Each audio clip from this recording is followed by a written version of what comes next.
J'ai expérimenté tellement de bénédictions avec la persécution. J'ai été transformée pour être plus comme Jésus, comme jamais auparavant. La Bible parle du feu de la transformation, que dans le monde spirituel, nous passons par un feu de la transformation parce que l'or doit se débarrasser des impuretés au travers du feu pour que ce soit beau, de l'or. C'est comme ça que c'est pour nous dans le monde spirituel. Il n'y a aucune façon que tu te débarrasses des impuretés en toi.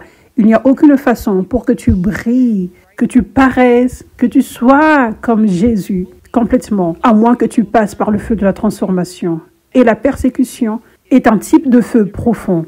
L'un des plus grands blocages pour les croyants, c'est l'ego. L'orgueil, l'ego. Se préoccuper de la perception que les gens ont d'eux, c'est l'un des plus grands blocages pour être utilisé puissamment par Dieu, pour être complètement abandonné, pour être tellement comme Jésus. Nous sommes si consumés par nous-mêmes. Nous sommes si consumés par notre succès, comment les gens nous voient, comment nous sommes talentueux, tout cela. Donc, j'ai trouvé que ce qui a fait en sorte que je meure à mon ego plus que rien d'autre, a été de passer par cette persécution. La persécution où les gens disent toutes ces mauvaises choses à propos de moi. Parce que j'avais un choix à prendre, que je laisse cela m'ennuyer et beaucoup y penser et me défendre ou mourir à mon ego. Et choisir de ne pas me préoccuper de ce que les gens pensent et de ne pas être consumé par cela, de ne même pas y penser réellement. Waouh! Je n'étais jamais passé par cela avant et ensuite j'étais passé par ça. Et il y a eu une vraie mort à mon ego.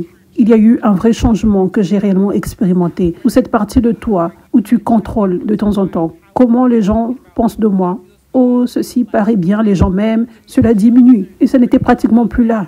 Donc cela signifiait que je pouvais être encore plus focalisé sur Jésus, être après son cœur et être focalisé sur ce qu'il voulait que je fasse, être focalisé sur son peuple. Donc, alors que je regarde en arrière sur cette persécution, je vois, waouh, c'était une bénédiction. Parce qu'il n'y a aucune façon où j'aurais pu être changé dans ce domaine, comme je l'ai été, si je n'étais pas passé par cela. Donc, cela était un beau et précieux feu de la transformation. Je suis reconnaissante.